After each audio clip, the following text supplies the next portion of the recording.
الحمد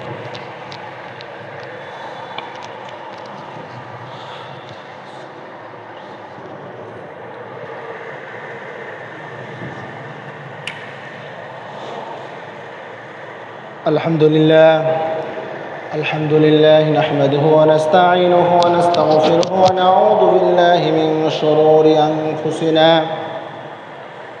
ومن سيئات أعمالنا من يهده الله فلا مضل له ومن يضلله فلا هادي له ونشهد أن لا إله إلا الله وحده لا شريك له وأشهد أن محمدًا عبده ورسوله أما بعد فإن خير الحديث كتاب الله وخير الهدى هدى محمد وشر الأمور محدثاتها وكل بدعة ضلالة كل ضلالة في النار أعوذ بالله من الشيطان الرجيم بسم الله الرحمن الرحيم ولقد بعثنا في كل أمة رسولا أن اعبدوا الله واجتنبوا الطاغوت يا أيها الذين آمنوا ادخلوا في السلم كافة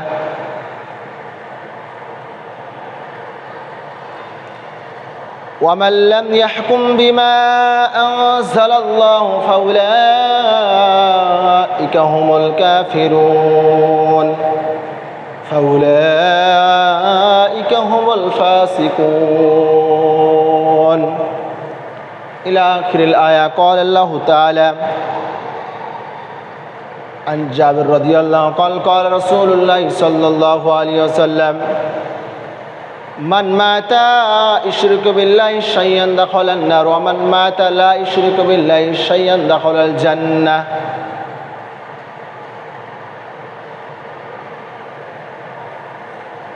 أنس رضي الله قال قال رسول الله صلى الله عليه وسلم يا ابن آدم إنك ما دعوتني رجوتني غفرت لك على ما كان ولا أبالي يا ابن آدم لو بلغت ذنوبك عن السماء ثم استغفرتني غفرت لك ولا أبالي يا ابن آدم إنك لو لقيتني بقرب الأرض خطايا ثم لقيتني لأتيتك بقربها مغفرة لا تشرك به شيئا قال رسول الله صلى الله عليه وسلم. প্রশংসা একমাত্র আল্লাহ সুবহানাহু ওয়া তাআলার জন্য, যিনি আমাদেরকে পবিত্র জুমার দিনে সমবেত হওয়ার তৌফিক দান করেছেন। সেই মহান পরাক্রমশালী সেই রবের প্রতি শুকরিয়া আদায় করি আলহামদুলিল্লাহ। শান্তি দ্রুত বর্ষিত হোক মুহাম্মদ আহমদ মুস্তফা সাল্লাল্লাহু আলাইহি ওয়াসাল্লাম। আল্লাহুম্মা সাল্লি আলাই আল্লাহুম্মা বারিক আলাই। সম্মানিত উপস্থিতি, আমরা গত জুমায় আলোচনা করেছিলাম সন্তানের প্রতি পিতামাতার দায়িত্ব।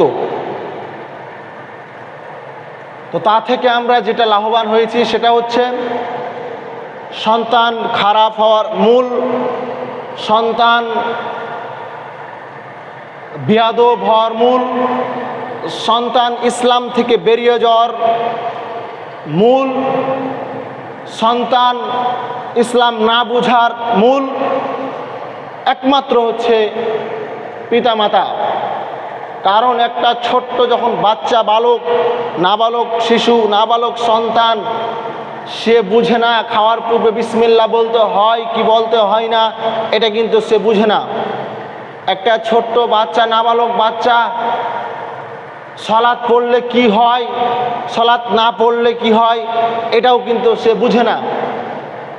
একটা নাবালক বাচ্চা মানুষের সাথে খারাপ আচরণ করলে কি হয়, এটাও সে বুঝে না। এই সব কিছু বুঝিয়ে দিতে হবে তার পিতামাতাকে। এই জন্য সন্তান যদি খারাপ হয় মানুষের সামনে আফসোস করে লাভ নাই। সন্তান যদি খারাপ হয়ে থাকে 1 নম্বরে কারণ হচ্ছে তার পিতামাতার জন্য। পিতামাতা যদি সচেতনবান না হয় তাহলে সন্তান খারাপ হবে, এ কথাই ঠিক। পিতামাতা যদি সচেতনবান হয়, পিতামাতা যদি ভালো হয়, ব্যক্তিত্ববান হয়, সন্তান সচেতনবান হবে, ব্যক্তিত্ববান সন্তান হবে, এ কথাই ঠিক। সম্মানিত উপস্থিতি, মানুষকে দোষারোপ করে লাভ নাই। নিজের সন্তান নিজের কারণে খারাপ হয়েছে, এ কথাই ঠিক। আর এ কথাই রাসূল সাল্লাল্লাহু আলাইহি সাল্লাম বলেছেন, সালাফগণ বলেছেন, আলেমগণ বলেছেন, ইমামগণ বলেছেন, পিতামাতা খারাপ হওয়ার একটাই সব থেকে যেটা বড় কারণ, সেটা হচ্ছে তার বাবা মা। আর একটি কারণ পিতামাতার সন্তান খারাপ হওয়ার, সেটা হচ্ছে মোবাইল ফোন। ছোট বাচ্চাকে, ছোট ছেলেকে মোবাইল দেওয়ার কারণে আজ সন্তান, আজ ছেলে মেয়ে সব থেকে খারাপ হচ্ছে। ছোট ছোট বালক, ছোট ছোট বাচ্চাদেরকে মোবাইল ফোন দিয়ে দিচ্ছে। এই মোবাইল ফোন দেওয়ার কারণে তারা অশ্লীল, বেহায়াপনা, নোংরামি ছবি দেখতেছে, উলঙ্গ মেয়ে দেখতেছে, গান বাজনা বাদ্যযন্ত্র দেখতেছে, সেই থেকে অনেক কিছু শিখতেছে, সেই থেকে খারাপ কাজ শিখতেছে, অনেক কিছু শিখছে। কিভাবে নেশা করতে হবে, কিভাবে গাঁজা খেতে হবে, এমন কোনো জিনিস নাই, এমন কোনো রাস্তা নাই, এমন কোনো পদ্ধতি নাই যে মোবাইলে আপনাকে দেখাবে না। সব দেখাবে, আপনি গুগলে, ইউটিউবে যা সার্চ করবেন তাই পাবেন। তো এই যে সন্তান, ছেলে মেয়ে খারাপ হওয়ার দ্বিতীয়তম কারণ হচ্ছে মোবাইল ফোন। এই জন্য সচেতনবান হতে হবে আপনাকে। হুট করে ছেলে মোবাইল ফোন চেয়ে নিল, আপনি মোবাইল ফোন তাকে দিয়ে দিলেন, আদর স্নেহর ছেলে, এটা কখনো করা যাবে না, এটা কখনো করবেন না। এই জন্য যদি আপনার সন্তানকে ইসলামিক কালচারাল পদ্ধতিতে আপনি মানুষ করতে চান, ইসলামিক পদ্ধতিতে আপনি তাকে গড়ে তুলতে চান, তাহলে 1 নাম্বার হচ্ছে আপনি তাকে মোবাইল ফোন হাতে দিবেন না। মোবাইল ফোন দিলে আপনি সেই সন্তান নষ্ট হয়ে যাবে। সম্মানিত উপস্থিতি, বললেই অনেক বলা যাবে, তা আমি সেদিকে বলছি না। আজকে আমার সংক্ষিপ্ত জুমার খুতবার বিষয় হচ্ছে ঈমান ভঙ্গের কারণ। ঈমান ভঙ্গের কারণ, যে ঈমানগুলো ভঙ্গ করলে, যে কাজগুলো মানুষ করলে তার ঈমান থাকে না, সে কাফের হয়ে যায়, সে মুসলিম থেকে বেরিয়ে যায়। আমরা সবাই জানি উজু ভঙ্গের কারণ আছে। উজু ভঙ্গ, উজু করে কেউ যদি তার হাত ধয়, পেশাব পায়খানা করে, ঘুম যায়, উটের মাংস খায়, তাহলে তার উজু নষ্ট হয়ে যাবে। উজু ভঙ্গের কারণ যদি আপনি না জানেন, তাহলে আপনার উজু ভাঙলো কি গেল আপনি বুঝতে পারবেন না। উজু ভঙ্গের কারণ যদি আপনি জানেন, তাহলে আপনার উজু থাকলো কি থাকলো না এখন আপনি বুঝতে পারবেন। নামাজ ভঙ্গের কারণ আছে, নামাজ ভঙ্গের কারণ যদি আপনি জানেন, তাহলে আপনার নামাজ হলো কি হলো না আপনি বুঝতে পারবেন। তেমনইভাবে ঈমান ভঙ্গের কিছু কারণ আছে। ঈমান ভঙ্গের মূল যে কারণটি, সেটি 10টি কারণ। এই 10টি কারণ কেউ যদি করে থাকে, তাহলে সে মুসলমান থেকে বেরিয়ে যায়, সে কাফের হয়ে যায়, কুফরি করে। তাহলে বোঝা যাচ্ছে উজু ভঙ্গের কারণ কেউ যদি ছুটে যায়, সে মুসলমান থেকে বেরিয়ে যাবে না। নামাজ ভঙ্গের কারণ যদি হয়ে যায়, না জানে, সে মুসলমান থেকে বের হয়ে যাবে না। কিন্তু কেউ যদি ঈমান ভঙ্গের কারণ না জানে, তাহলে যদি সেই কারণগুলো করে ফেলে, তাহলে সে মুসলমান থেকে বেরিয়ে গেল, সে বুঝতে পারলো না। এই জন্য ঈমান ভঙ্গের যে 10টি কারণ আছে, আপনি ধৈর্য ধারণ করে আপনি সেই 10টি কারণ মাথায় রাখবেন। কারণ এই 10টি যদি আপনি মাথায় না রাখেন, তাহলে আপনি বুঝতে পারবেন না কখন আপনি মুশরিক, ইহুদি হয়ে গেছেন, বুঝতে পারবেন না আপনি মুরতাদ হয়ে গেছেন, আপনি বুঝতে পারবেন না কাফের হয়ে গেছেন। এই জন্য আপনাকে লক্ষ্য করতে হবে যে আসলে ঈমান ভঙ্গের কারণ কি কি। সম্মানিত উপস্থিতি, আল্লাহ সুবহানাহু ওয়া তাআলা আমাদের মাঝে যুগে যুগে নবী এবং রাসূল পাঠিয়েছেন। আল্লাহ সুবহানাহু ওয়া তাআলা বলতেছেন, ওয়ালাকাদ বাআসনা ফি কুল্লি উম্মাতির রাসূলা আন ইবুদুল্লাহ ওয়াজতানিবুত তাগুত। প্রত্যেক উম্মতের মধ্যে আমি নবী এবং রাসূল এবং নবীকে প্রেরণ করেছি, শুধু এই মর্মে যে তোমরা এক আল্লাহর ইবাদত করো এবং তাগুতকে বর্জন করো। আল্লাহ নবী এবং রাসূলকে প্রত্যেক উম্মতের মধ্যে প্রেরণ করার, পাঠানোর একটাই উদ্দেশ্য যে আল্লাহর ইবাদত করবে এবং তাগুত মতবাদকে পরিহার করবে। তাগুত মানে শিরিক, কুফরি, এগুলোকে পরিহার করবে।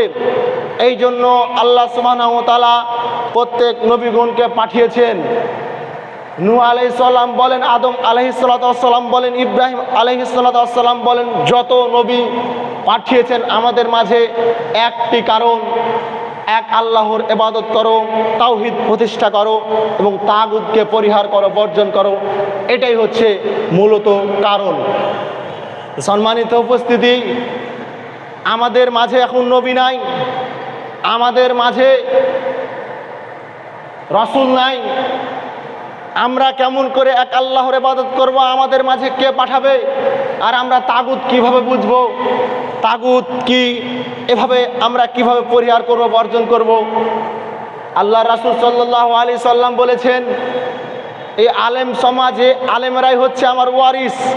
নবী নাই কথা ঠিক, কিন্তু দুনিয়াতে এখনো শত শত আলেম আছে, দুনিয়াতে এখন শত শত ইমাম আছে, তারাই হচ্ছে নবীদের ওয়ারিস, তারাই নবীদের দায়িত্ব নিয়েছে।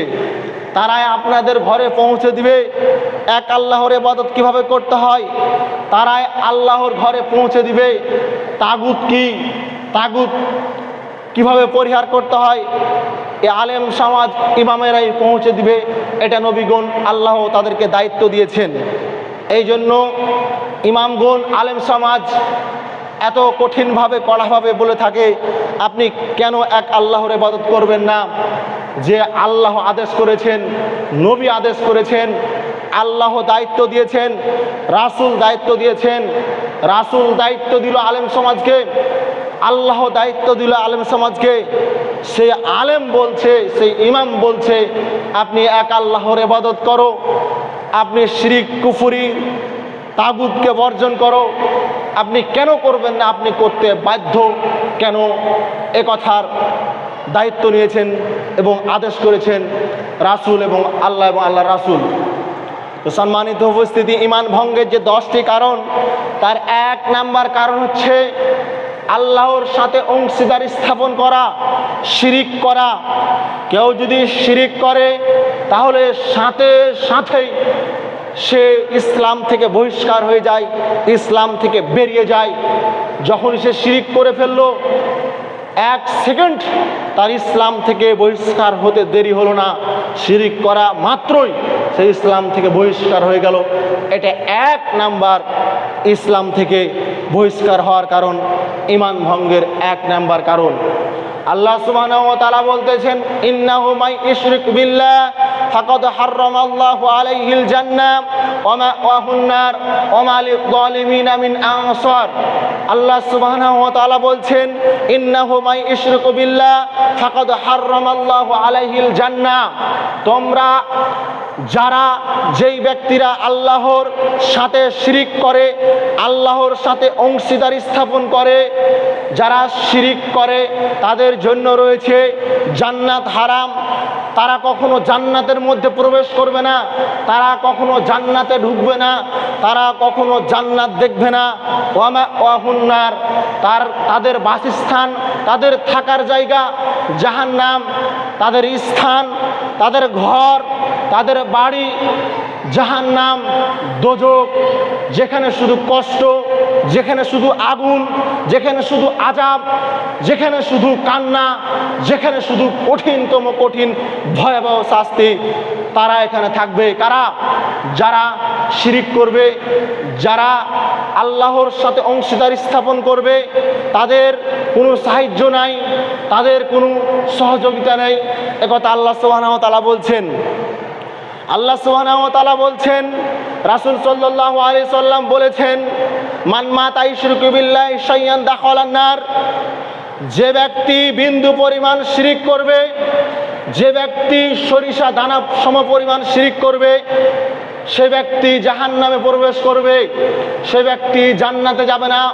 ওমান মাতা লা ইশরিকু বিল্লাহি শাইয়ান দাখালাল জান্নাহ। আর যার আমল নামায় যেই মানুষের মধ্যে বিন্দু পরিমাণ শিরিক থাকবে না, বিন্দু পরিমাণ যার আমলে কুফরি শিরিক থাকবে না, সে ব্যক্তি জান্নাতে প্রবেশ করবে। রাসূল সাল্লাল্লাহু আলাইহি সাল্লাম একথা জোরালোভাবে বলতেছেন, যার আমলের মধ্যে বিন্দু পরিমাণ শিরিক আছে সে ব্যক্তি জাহান্নামে, যার আমলের মধ্যে বিন্দু পরিমাণ শিরিক নাই সে ব্যক্তি জান্নাতে। ফলাফল যদি আপনাকে দিই, এটা হচ্ছে এক সাইড, এটা হচ্ছে বাম সাইড।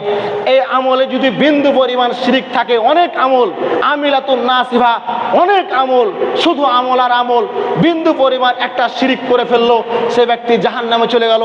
আমল নাই, শুধু ফরজ আমল আছে, কোনো আমল নাই, কিন্তু সে ব্যক্তি শিরিক করেনি, সে ব্যক্তি জান্নাতে চলে গেল। আল্লাহু আকবার। আমল বেশি করতে হবে কথা রাসূল বলেননি, আমল বেশি করতে হবে কথা আল্লাহ বলেননি। আমল যতটুকু করেন রাসূলের পদ্ধতি অনুযায়ী করতে হবে, এ কথা আপনাকে বারবার বলি। বেশি আমল করলেন রাসূলের পদ্ধতি হলো না, বেশি আমল করলেন আল্লাহর পদ্ধতি হলো না, এই আমল আল্লাহর কাছে গ্রহণযোগ্য হবে না। কম আমল করেন কিন্তু শিরক বিদআত মুক্ত আমল করেন, এই আমলটুকুই আপনার কাছে আল্লাহ জান্নাতে আপনাকে পৌঁছে দিবে। তো সম্মানিত উপস্থিতি, শিরিকবিহীন আমল করতে হবে, শিরিকবিহীন বেঁচে থাকতে হবে। শিরিক করলে আল্লাহ আপনাকে ক্ষমাও করবে না। আনাস রাদিয়াল্লাহু থেকে বর্ণিত, তিনি বলছেন, রাসূল সাল্লাল্লাহু আলাইহি ওয়াসাল্লাম বলেছেন, ইয়া ইবনে আদম, হে আদমের সন্তান, ইন্নাকা মা দাউতানি রাজাউতানি গফরতু লাকা আলা মা কানা ওয়ালা উবালি। তুমি আমাকে ডাকো, আমি তোমার ডাকে সাড়া দিব। তুমি আমার কাছে চাও, আমি তোমাকে দিয়ে দিব। তুমি আমার কাছে ক্ষমা আশা করো, আমি তোমাকে ক্ষমা করে দিব। তুমি যেই পরিমাণ ক্ষমা চাইবে আমি সেই পরিমাণ ক্ষমা করে দিব। তুমি আমার কাছে যা আশা করবে আমি তোমাকে তাই দিয়ে দিব।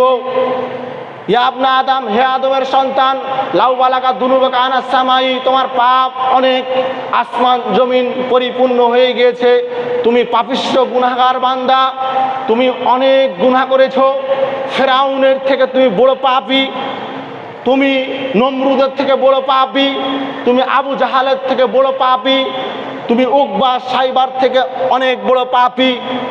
এত বড় পাপী হওয়ার পরেও যদি তুমি আমার কাছে ক্ষমা চাও, সুম্মাস্তাগফারতানি, আমি তোমাকে ক্ষমা করে দিব, আমি তোমাকে মাফ করে দিব।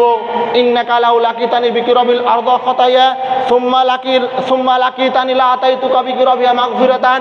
তুমি যত পরিমাণ, যেই পরিমাণ পাপ নিয়ে আমার কাছে হাজির হবে, আমি সেই পরিমাণ ক্ষমা নিয়ে আমি তোমার দরবারে উপস্থিত হব।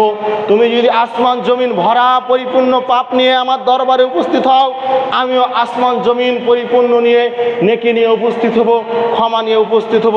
তোমার যেই পরিমাণ পাপ আমার সেই পরিমাণ ক্ষমা। তুমি আমার কাছে এক হাত হেঁটে আসলে আমি তোমার কাছে দৌড়ে যাব। তোমার যেই পরিমাণ পাপ আমার সেই পরিমাণ ক্ষমা, যদি তার মধ্যে শিরিক না থাকে। শিরিক থাকলে আল্লাহ সুবহানাহু ওয়া তাআলা আপনাকে ক্ষমা করবেন না। শিরিকের পাপ দুনিয়াতেই ক্ষমা হয়, শিরিকের পাপ কিয়ামতের মাঠে ক্ষমা হবে না। দুনিয়াতেই বেঁচে থাকতে শিরিক যদি করে থাকেন, এখনও আপনাকে অনুনয় বিনয় করে বলবো, যদি শিরিক আপনার দ্বারাই হয়ে থাকে তওবা করেন, ক্ষমা চান, দুনিয়াতে ক্ষমা হয়ে যাবে। কিন্তু যদি শিরিক নিয়ে মারা যান, এই পাপ কিয়ামতের মাঠে আল্লাহ ক্ষমা করবেন না। শিরিক ব্যতীত যত দুনিয়াতে পাপ আছে সব পাপ আল্লাহ ক্ষমা করে দিবেন, এই শিরিক ক্ষমা করবেন না। এই জন্য শিরিক খুব ভয়াবহ কঠিনতম পাপ। এই শিরিক করলে মানুষের আমল নষ্ট হয়ে যায়, এই শিরিক করলে অতীতের আমল সব বাদ হয়ে যায়। পৃথিবীতে আশ্চর্যজনক দুইটি পাপ আছে যা মানুষের আমলকে নষ্ট করে দিতে পারে। পৃথিবীতে আশ্চর্যজনক দুইটি গুনাহ আছে। এক, বিদআত, কেউ যদি বিদআত করে তার সামনের ইবাদত কবুল হবে না। দুই, কেউ যদি শিরিক করে তার অতীতের আমল সব বরবাদ করে দিবে। ওয়ালাউ আশরাকু লাহাবিতা আনহুম মা কানু ইয়ামালুন। যে ব্যক্তি শিরিক করে তার আমল সব নষ্ট হয়ে যায়, বরবাদ হয়ে যায়। তো সম্মানিত উপস্থিতি, যে কথা আপনাকে বুঝাতে চাচ্ছিলাম, আপনি শিরক করলে আল্লাহ বরদাস্ত করবেন না। আপনি শিরক করলে আল্লাহ এটা মেনে নিতে পারবেন না। শিরক করলে আপনার ঈমান ভঙ্গ হয়ে যায়, আপনি ইসলাম থেকে বেরিয়ে যান, আপনি কাফের হয়ে যান। শিরকের পাপ কেন বরদাস্ত করতে পারেন না? একটা উদাহরণ দিই। আল্লাহ কেন শিরকের পাপ বরদাস্ত করতে পারেন না, কেন ক্ষমা করেন না, বাকি সব পাপ ক্ষমা করে দেন? একটা আপনাকে কথা বলি, তাহলে আপনি বুঝতে পারবেন। আপনি আপনার স্ত্রীকে খাওয়ার ব্যবস্থা করেন, আপনার স্ত্রীর জন্য থাকার ব্যবস্থা করেন, আপনার স্ত্রীকে আপনি কাপড় দেন, শাড়ি দেন, আপনার স্ত্রীর ঔষধের খরচা দেন, আপনার স্ত্রীকে আপনি এত সুন্দর বাড়ি, ছাদ পিঠে বাড়ি দিয়েছেন, নিচে টাইলস তৈরি করে দিয়েছেন, ফ্যান এসির ব্যবস্থা করে দিয়েছেন, টাকা লাগলে টাকা দেন, আপনার অসুখ হলে আপনি চিকিৎসা করেন, যা সমস্যা হয় আপনি দেখাশোনা করেন, সব কিছু আপনি দেন। টাকা লাগলে টাকা দিয়ে বাড়ি করে দিয়েছি, টাইলস দিয়ে বাড়ি করে দিয়েছি, অসুখ বিসুখ হলে আমি চিকিৎসা করি, শাড়ি দিই, কাপড় দিই, সমস্ত সমস্যার সম্মুখীন আমি হই। এখন আপনি দেখতেছেন আপনার স্ত্রী আর একজনের সাথে পরকীয়া করে। এটা একজন ব্যক্তিত্ববান যে পুরুষ, যার মধ্যে আত্মমর্যাদা আছে, যার মধ্যে গায়রত আছে, এটা কখনো সে মেনে নিতে পারবে না। আমি তাকে থাকার জায়গা দিলাম, বাসস্থান দিলাম, চিকিৎসার ব্যবস্থা করলাম, থাকার জায়গা দিলাম, টাকা দিলাম, যাবতীয় সংসারে যা লাগে আমি সব দিলাম। আর একজনের সাথে পরকীয়ায় লিপ্ত আছে, একজন অন্য পুরুষের সাথে কথা বলতেছে, একজন অন্য পুরুষের সাথে জেনায় লিপ্ত হচ্ছে। যদি তার মধ্যে গায়রত থাকে, আত্মমর্যাদা থাকে, এটা কোনো পুরুষ মেনে নিতে পারবে না। আর যার মধ্যে গায়রত নাই, যার মধ্যে আত্মমর্যাদা নাই, ওর স্ত্রী বেহায়াপনা করলো কি, ওর স্ত্রী কার সাথে পালিয়ে গেল কি, ওর স্ত্রী জেনা করলো কি, ওর স্ত্রী ব্যভিচার করলো কি, ওর স্ত্রী পতিতালয়ে গেল কি, ওর স্ত্রী ধরা পড়লো কি, এগুলো যার আত্মমর্যাদা নাই, যার গায়রত নাই, যে পুরুষ নয়, তার গায়ে লাগবে না। আর যে ব্যক্তিত্ববান পুরুষ, তার গায়ে আঘাত লাগবে, তার শরীর টকবক হয়ে যাবে। সামান্য স্ত্রী যদি একজন পুরুষের সাথে, মামাতো ভাই, খালাতো ভাইয়ের সাথে কথা বলে, সেটা সহ্য করতে পারবে না, যার মধ্যে গায়রত আছে, আত্মমর্যাদা আছে। একজন মুশরিক, একজন ইহুদির গায়রত দেখেন, একজন ইহুদির আত্মমর্যাদা দেখেন। আমি ইহুদির কথা বলছি, মুসলমানের কথা বলছি না। একজন ইহুদির গায়রত দেখেন, ইহুদির আত্মমর্যাদা দেখেন। তার একটি উট ছিল, তার একটি কি ছিল? উট ছিল। সে উটটিকে বিক্রি করতে চাচ্ছিল, তার স্ত্রী বলতেছিল উটটিকে বিক্রি করে দাও। সে চিন্তা করলো, আমি যদি এই উটটিকে বিক্রি করি, এই উটের উপরে আমার স্ত্রী বসেছিল, আমি এই উটকে বিক্রি করলে কেউ না কেউ এই উটের উপর বসবে। যেই উটের উপর আমার স্ত্রী বসেছিল, সেই উটের উপর আমি চাই না যে অন্য পুরুষ বসুক, এই জন্য আমি উটটিকে জবাই করে দিলাম। উটটি সে আর বিক্রি করেনি। একে বলে গায়রত, একে বলে আত্মমর্যাদা। সেই উটের ওপর তার স্ত্রী বসেছিল, এই জন্য আর সে উট বিক্রি করবে না। কেন? সে যদি বিক্রি করে, কেউ না কেউ, কোনো না কোনো পুরুষ সেই উটের ওপর বসবে। যেই স্ত্রী, তার স্ত্রী যে উটের ওপর বসেছিল, সেই স্থানখানে আর একজন পুরুষ বসবে। এই ইহুদি, এই মুশরিক এটা চায় না। তাহলে তার গায়রত দেখেন, আত্মমর্যাদা দেখেন। আর আপনি স্পষ্ট দেখতে পাচ্ছেন, স্পষ্ট জানছেন আপনার স্ত্রী একজন অবৈধ মেলামেশা করছে, একজন অবৈধভাবে জেনা করছে, এরপর আপনি জানার পর সহ্য করছেন। আপনার মধ্যে গায়রত নাই, আপনার মধ্যে আত্মমর্যাদা নাই, আপনি আসলেই পুরুষ নন, আপনি পুরুষ হতে এখনো পারেননি। সম্মানিত উপস্থিতি, যে কথা আপনাকে বলছিলাম যে আল্লাহ সুবহানাহু ওয়া তাআলা কেন শিরকের পাপ ক্ষমা করতে পারেন না, বরদাস্ত করতে পারেন না? যার মধ্যে গায়রত আছে, আত্মমর্যাদা আছে, সে কখনো তার স্ত্রী অন্য পুরুষের সাথে জেনায় লিপ্ত হোক, এটা যেরকম বরদাস্ত করতে পারেন না, আল্লাহ সুবহানাহু ওয়া তাআলা তেমনি আমার পৃথিবী, আমার সম্পদ, আমার বাড়ি, আমার ঘর, আমার জীবন, আমার শরীর, আমি সব কিছু আমার বান্দাকে আমি দিলাম। আর আমার সাথে অংশীদার স্থাপন করবে, আমার স্থান আর একজনকে দিবে, আমার এই একাত্মবাদ আমার সাথে আরেকজনকে শরীক করবে, এটা আল্লাহ বরদাস্ত করতে পারেন না। এই জন্য শিরিক করবেন না। শিরিক কঠিন ভয়াবহ পাপ। শিরিক করলে আল্লাহ আপনাকে ক্ষমা করবেন না। যে ব্যক্তি শিরিক করে সে ইসলাম থেকে বেরিয়ে গেল। এটা হচ্ছে এক। নাম্বার কারণ ইসলাম থেকে বেরিয়ে যাওয়ার, ইসলাম ভঙ্গের, ইমান ভঙ্গের 2 নাম্বার কারণ হচ্ছে আল্লাহ বান্দার মাঝে মাধ্যম বানানো। ইমান ভঙ্গের 2 নাম্বার কারণ আল্লাহ বান্দার মাঝে মাধ্যম বানানো। মানে আপনি কিছু চাইবেন, আপনার পীর লাগবে, আপনি কিছু চাইবেন, আপনার কোনো ওসিলা লাগবে, আপনি আল্লাহর কাছে নিজে চাইতে পারবেন না।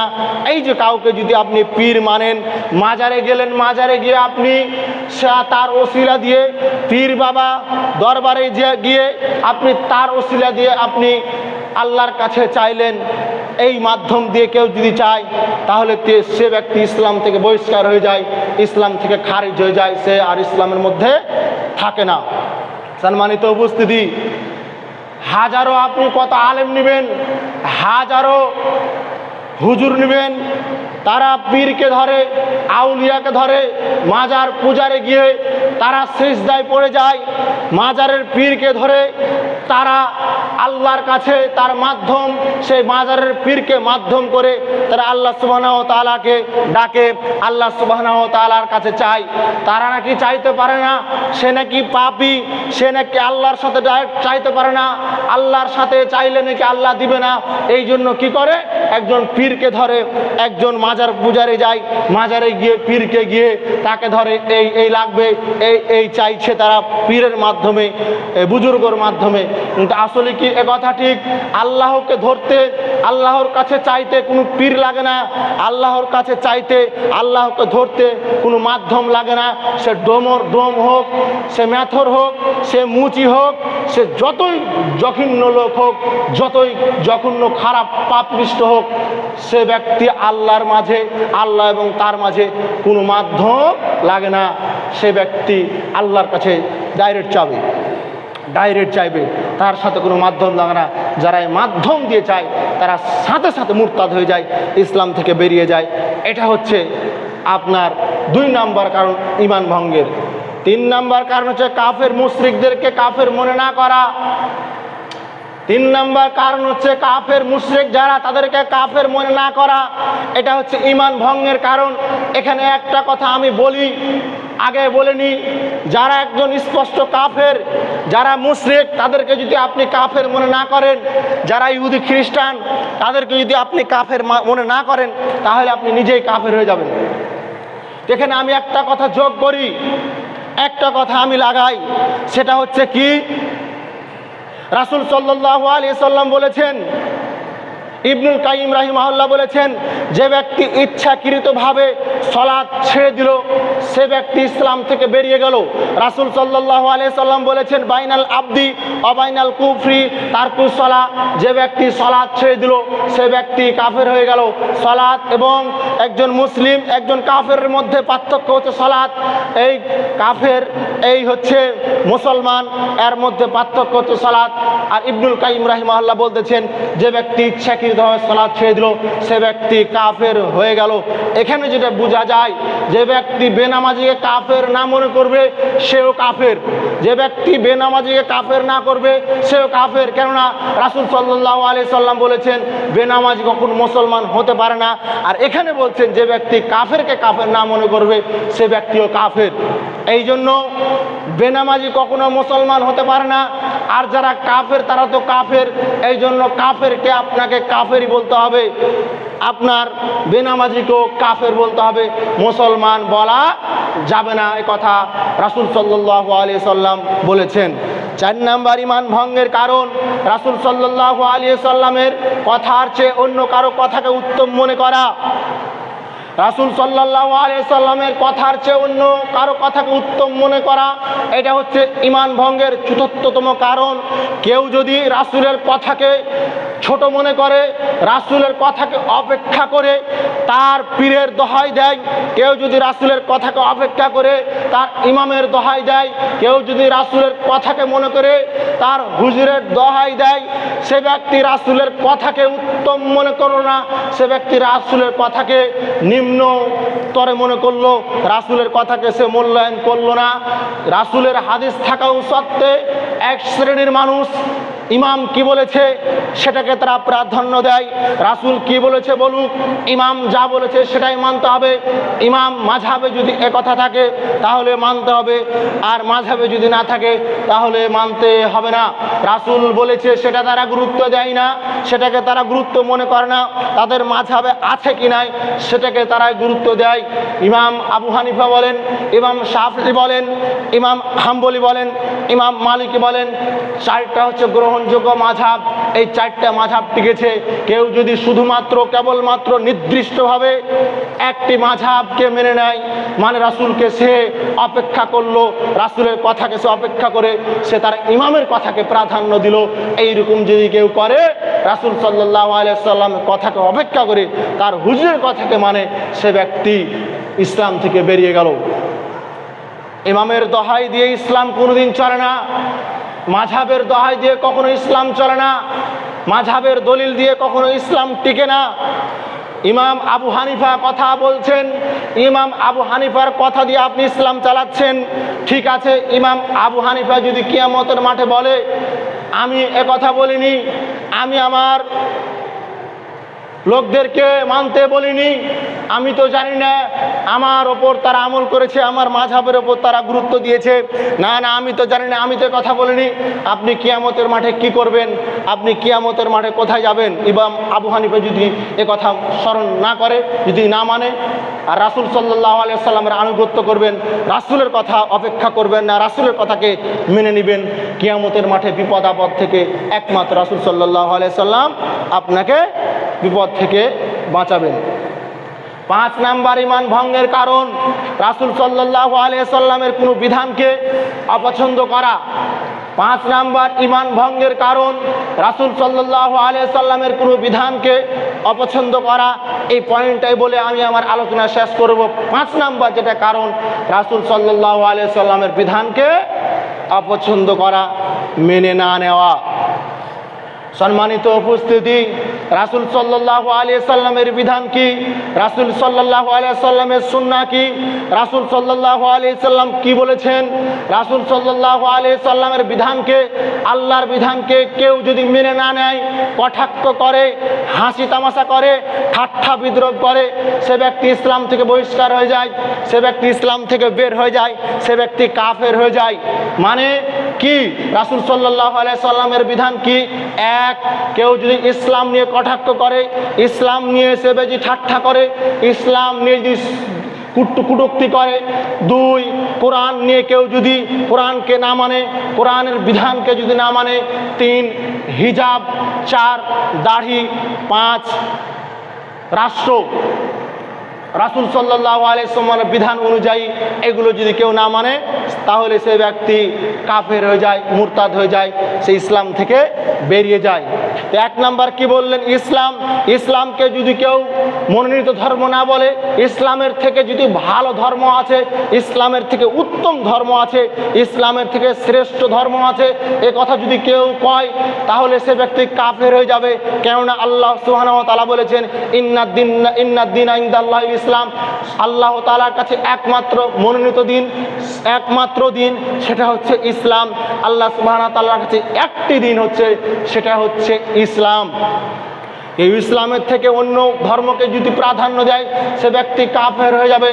2, কোনো ব্যক্তি যদি কোরআনকে কটাক্ষ করে, কোরআন নিয়ে সমালোচনা করে, কোরআন নিয়ে কটূক্তি করে, তাহলে সে ব্যক্তি মুরতাদ হয়ে যাবে, সে ব্যক্তি কাফের হয়ে যাবে। 3, রাসূলের বিধান হিজাব, হিজাবকে নিয়ে যদি কটাক্ষ করে, তাহলে সে ব্যক্তি কাফের হয়ে যাবে। দুঃখজনক হলেও এ কথা সত্য যে আপনাদের এই জাঙ্গিরাপাড়ার গ্রামে এমনও বাবা আছে, আমি নিজ কানে শুনেছি বা নিজেই শুনেছি বা বলেছে, আপনাদের এই জাঙ্গিরাপাড়া গ্রামেই হিজাব নিয়ে কটূক্তি করেছে। আমি তার মেয়েকে বলেছিলাম হিজাব পরাতে, তার মেয়েকে আমি বলেছিলাম পর্দা করতে, সে বলেছিল তার মেয়ে আমাকে এসে বলতেছে হিজাব পরলে নাকি আমাকে কেমন লাগে, হিজাব পরলে নাকি আমার বাবাকে দেখতে ভালো লাগে না, হিজাব পরলে নাকি কেমন মা হুজুর লাগে, হিজাব পরলে নাকি তাকে কটাক্ষ লাগে, হিজাব পরলে নাকি তার দম বন্ধ হয়ে আসে, হিজাব পরলে নাকি তাকে অস্থিরতা লাগে, হিজাব হিজাব পরলে নাকি তাকে কষ্ট লাগে। হিজাব নিয়ে, রাসূলের বিধান নিয়ে কেউ যদি কটূক্তি করে, কেউ যদি অস্বীকার করে, এই বিধানকে নিয়ে যদি হাসি মজা করে, ঠাট্টা করে, রাসূল সাল্লাল্লাহু আলাইহি ওয়াসাল্লাম বলেছেন সে ব্যক্তি কাফের হয়ে যাবে, সে ব্যক্তি মুরতাদ হয়ে যাবে, সে ব্যক্তি ইসলাম থেকে বেরিয়ে যাবে। আপনি কেমন করে পারেন পিতা হয়ে? আপনার মেয়ে হিজাব করতে চাচ্ছে, আপনার মেয়ে পর্দার সহিত চলতে চাচ্ছে, আপনি কেমন করে পারেন আপনার মেয়েকে মাথায় কাপড় দেওয়া থেকে বাধা দিতে, আপনার মেয়েকে বোরখা পরা থেকে বাধা দিতে? আপনার মেয়ে বাড়ি থেকে বের হওয়ার সময় চাচ্ছে যে আমি বোরখাটা পরি, আপনার মেয়ে বাড়ি থেকে বের হওয়ার সময় সে চাচ্ছে যে আমি হিজাবটা লাগাই। আপনি মূর্খ পিতা, আপনি অজ্ঞ বাবা, আপনি জাহেল বাবা, আপনি লজ্জাহীন বাবা। আপনি আপনার মেয়েকে বোরখা পরে বের হতে দেন না, আপনি আপনার মেয়েকে হিজাব পরে বের হতে দেন না, আপনি আপনার মেয়েকে পর্দা করে বের হতে দেন না, আপনি আপনার মেয়েকে হিজাব থেকে নিষেধ করছেন, মানে রাসূলের বিধান থেকে নিষেধ করছেন। হাজারো মেয়ে দেখবেন, কত মেয়ে নেবেন, হাজারো মেয়ে রাস্তাঘাটে হিজাব ছাড়াই চলাফেরা করে, মাথায় কাপড় দেয় না চলাফেরা করে, হাজারো মেয়ে আপনার বুকে উন্না দেয় না চলাফেরা করে। তার বাবা মা নাকি নাই, তার বাবা মা নাকি কিছু বলে না।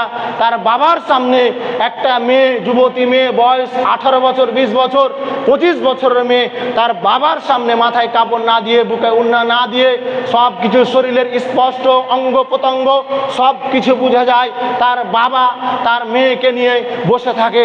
তার বাবাকে কি একটুকু লজ্জা লাগে না? তার বাবাকে কি একটুকু খারাপ লাগে না? কেমনে তার বাবা তার মেয়েকে, এত বড় যুবতী মেয়েকে নিয়ে বেপর্দা নিয়ে কলেজে নিয়ে যায়, কলেজে নিয়ে আসে, স্কুলে নিয়ে যায়, স্কুলে নিয়ে আসে। হাজারো যুবক, হাজারো মানুষ রাস্তা দিয়ে দেখতেছে, তার মেয়েকে দেখে হাজারো যুবক গুনাহ করতেছে আর আন্দোলন করতেছে। ধর্ষণ কেন বাড়ছে? বাংলাদেশে এত ধর্ষণ কেন হচ্ছে? এত ধর্ষণ হওয়ার কারণ কি? এত ধর্ষণ বাড়ার কারণ কি? ওই মেয়েরাই আন্দোলন করে, ওই মেয়েরাই দোষারোপ করে।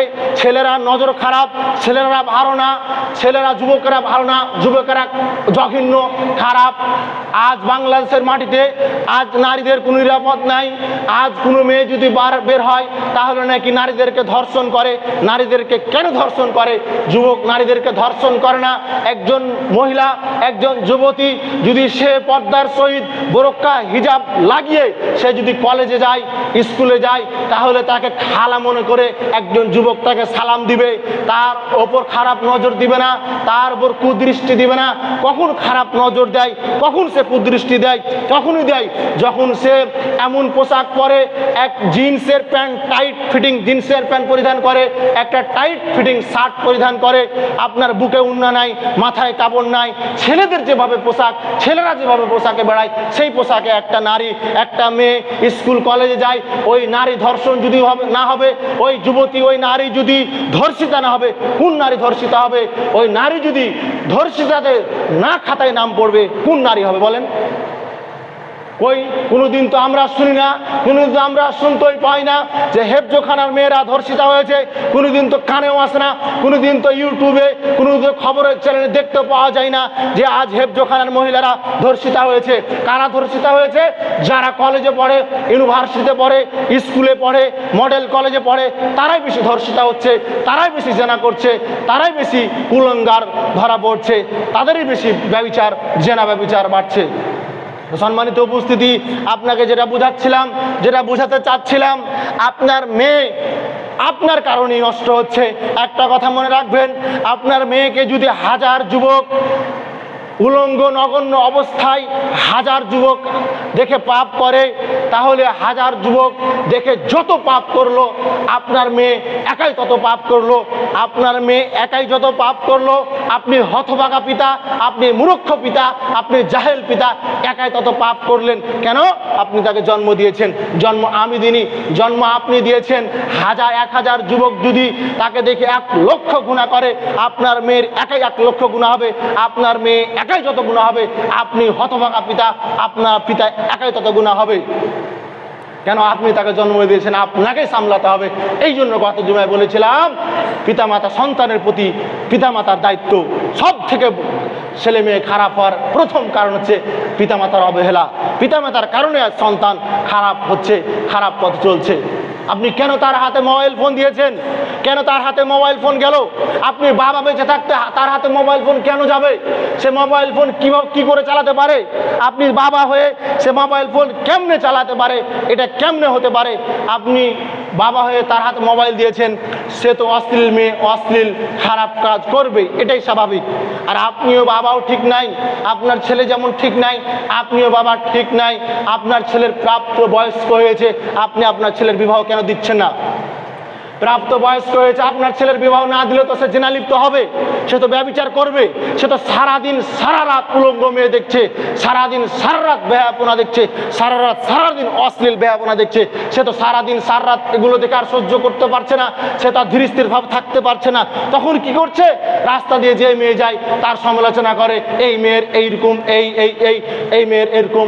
রাস্তা দিয়ে যে যায় তারই সমালোচনা করে, রাস্তা দিয়ে যে যায় তারই দিকে খারাপ দৃষ্টি দেয়। তাকে বিবাহ দেন, তে আর খারাপ পথে যাবে না, তার নারীর উপর আকর্ষণই থাকবে না। আপনি তো অসচেতন পিতা, আপনার ছেলের বয়স 25 হয়ে যাচ্ছে, আপনি এখনো কেন বিবাহ দিচ্ছেন না? আপনাকে বিবাহ দেওয়া লাগবে না? সম্মানিত উপস্থিতি, আল্লাহ সুবহানাহু ওয়া তাআলা আমাদেরকে বুঝার মানার তৌফিক দান করুক। আল্লাহুম্মা আমিন। আলহামদুলিল্লাহ ওয়াহদা আসসালাতু ওয়াসসালামু আলা মান লা নাবিয়্যা বাদা। সম্মানিত উপস্থিতি, যে কথা বলছিলাম, 5 নম্বর ঈমান ভঙ্গের কারণ রাসূল সাল্লাল্লাহু আলাইহি সাল্লামের বিধানকে মেনে না নেওয়া।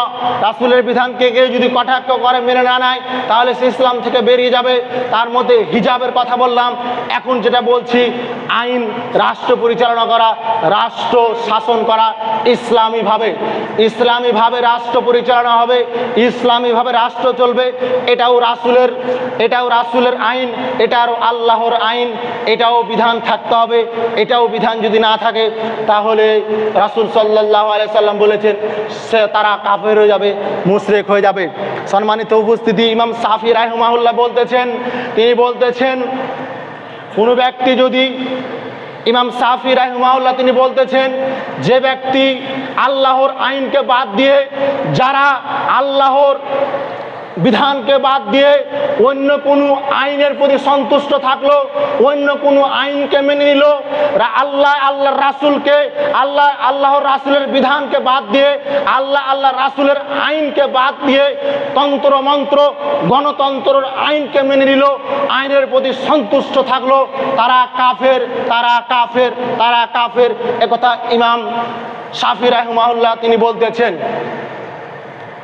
আল্লাহ সুবহানাহু ওয়া তাআলা বলছেন, ওয়া মান লাম ইয়াহকুম বিমা আনজালাল্লাহু ফাউলাইকা হুমুল কাফিরুন। আল্লাহ সুবহানাহু ওয়া তাআলা বলতেছেন, আল্লাহ তাআলা নাজিল করেছেন, যারা আল্লাহর আইন অনুযায়ী শাসন পরিচালনা করে না, দেশ পরিচালনা করে না, আল্লাহ যা নাজিল করেছেন আল্লাহর আইন অনুযায়ী শাসন পরিচালনা করে না, দেশ পরিচালনা করে না, বিচার ফায়সালা করে না, তারা কাফের। আর অন্য জায়গায় বলেছেন, ওয়া মান লাম ইয়াহকুম বিমা আনজালাল্লাহু ফাউলাইকা হুমুল ফাসিকুন। তারা ফাসিক, তারা কাফের। মানে যেই ব্যক্তিরা আল্লাহর আইনকে বাদ দিয়ে কোনো তন্ত্রর, কোনো মন্ত্রর, কোনো গণতন্ত্রের আইনের প্রতি সন্তুষ্ট হয়ে গেল, সে আইনকে মেনে নিল, সেই বিচারকে মেনে নিল, তারা কাফের। কথা আল্লাহ বলছেন, কথা রাসূল বলছেন, কথা ইমাম শাফি রাহিমাহুল্লাহ বলতেছেন। দুঃখজনক হলেও কথা সত্য, এই বাংলাদেশের মাটিতে আজ 100%-এর ভিতরে 95% মানুষ গণতন্ত্রের বিধিবিধানকে, গণতন্ত্রের আইনকে একেবারে খালেজভাবে মেনে নিয়েছে। আল্লাহর আইনকে, আল্লাহর বিধিবিধানকে কেউ গুরুত্ব দেয় না।